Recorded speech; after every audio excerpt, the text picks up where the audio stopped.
Natalie Portman's life reads like a script Hollywood could only dream of, except she didn't need fiction to make it fascinating. She is at once the prodigy, the intellectual, the activist, the international star, and the constant enigma. Her journey from a wide-eyed 12-year-old in Léon, the professional to an Academy Award-winning performer and thought leader in arts and politics, makes her one of the most distinctive figures in 21st century entertainment.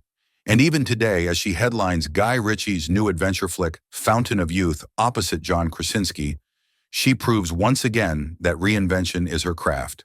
Born Netta Lee Hirschlag on June 9, 1981, in Jerusalem, Israel, Natalie was an only child raised in a household that valued both science and culture. Her father was a fertility specialist, and her mother an artist who later became her agent. When the family immigrated to the United States, they settled in Long Island, New York, where Natalie was raised in a dual identity, Israeli and American, reserved and ambitious, private and public. From a young age, she danced ballet, learned multiple languages, and showed a passion for performance. But even then, she was wary of the spotlight and fiercely protective of her privacy, something she would maintain throughout her adult life, despite living in an industry that demands transparency. Portman was discovered by a Revlon scout in a pizza parlor at the age of 10, but turned down modeling for acting. Her breakout role as Matilda in Luc Besson's Léon, The Professional in 1994, stunned audiences and critics alike. She was 12 years old, portraying a girl whose family is murdered and who turns to a hitman for shelter and revenge. The role was controversial due to its mature themes, but Natalie's performance was heralded as unusually deep for her age. The film established her as more than a child star. It revealed a complex, instinctive actor with startling emotional range. She quickly landed roles in major projects like Heat, Beautiful Girls, and Everyone Says I Love You, often playing characters who were wise beyond their years. By the time she was cast as Padme Amidala in George Lucas's Star Wars prequel trilogy, she was already a known name in the industry. Although the Star Wars films were divisive among fans and critics, they gave Portman global recognition and solidified her place as a leading lady in blockbuster cinema. But Natalie never allowed the commercial allure of Hollywood to overtake her desire for academic and personal growth. She attended Harvard University from 1999 to 2003, earning a degree in psychology while continuing to act. In a now famous quote, she once said, "I'd rather be smart than a movie star." Her time at Harvard was not a PR stunt. It was a deliberate move to root herself in intellectualism and escape the Hollywood bubble. During that time, she co-authored a research paper in a scientific journal, further proving her dedication to learning. She studied neuroscience, debated over ethics and the human mind, and even worked as a research assistant in a psychology lab. After college, she returned to film with a more curated approach. She starred in Garden State opposite Zach Braff, Closer with Jude Law, and Clive Owen in V for Vendetta, for which she shaved her head and delivered a haunting performance. These roles signaled her shift into more serious, provocative work.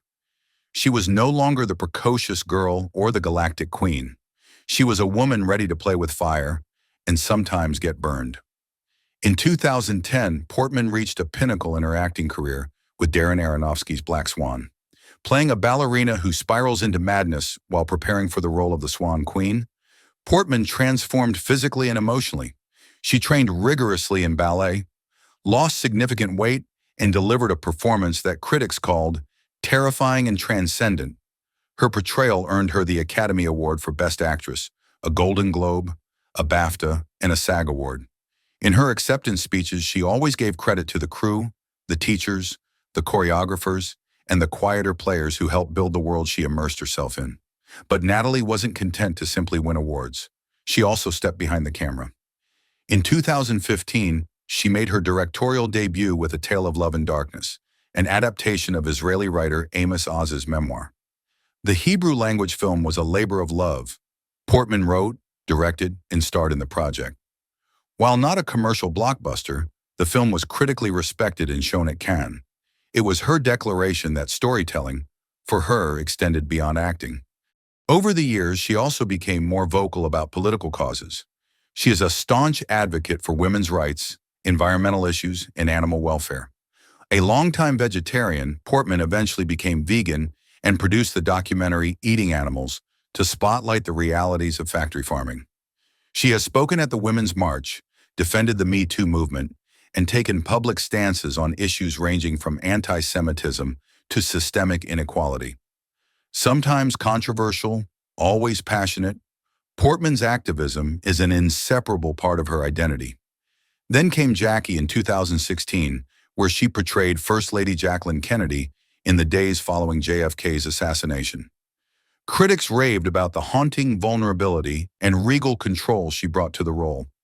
Once again, Natalie was nominated for an Academy Award. It seemed every time she took a risk, she elevated the material beyond expectation. Even her choices in genre films revealed deliberate thought.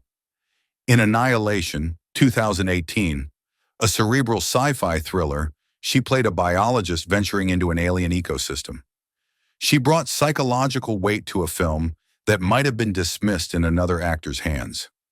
In 2022, she returned to the Marvel Cinematic Universe as Jane Foster, this time wielding Thor's hammer in Thor: Love and Thunder. Critics were mixed, but audiences loved her return, and it showed that Portman could still play both artist and crowd pleaser. And now in 2025, Natalie Portman once again finds herself in the middle of pop culture buzz thanks to Fountain of Youth. Directed by Guy Ritchie and co-starring John Krasinski, the film, streaming on Apple TV+, is a fast-paced action adventure that draws inspiration from Indiana Jones and National Treasure. Portman plays Charlotte Perdue, a museum curator with a mysterious past who teams up with her rogue brother to hunt down the mythical Fountain of Youth. The film received scathing reviews from some critics who dismissed it as style over substance and a loud, glittering mess. But audiences told a different story. Fountain of Youth shot to the top of the streaming charts, becoming a global hit. Social media flooded with fan theories, memes, and debates over whether the film deserved better critical treatment. Some praised Portman's performance as the emotional anchor in an otherwise chaotic adventure. Others questioned why someone of her caliber would take on such a project. But Natalie has always rejected easy expectations. She takes on art house dramas, directs personal stories, then shows up in a popcorn heist film without apology. To her, the question isn't why, it's why not. She knows how fickle the industry can be. She's witnessed young actors burn out, brilliant women sidelined by ageism, and voices silenced by studio politics. Yet Natalie remains standing, graceful, cerebral, unafraid. She continues to raise her children away from the paparazzi, works with grassroots nonprofits, and makes time to read feminist theory and Hebrew poetry. She is not just acting for roles anymore, she is curating a legacy. As she approaches her mid-40s, Portman remains one of the few actresses who have successfully navigated every decade of their lives in the public eye without being reduced to one dimension. She's more than just a movie star. She's a thinker, a builder, a challenger of norms. And whether she's leading a streaming blockbuster or crafting a nuanced historical drama, she insists on control of her image, her voice, and her art. Perhaps that's why her story still feels unfinished. Because Natalie Portman, even now, is not done becoming, and maybe that's her real fountain of youth.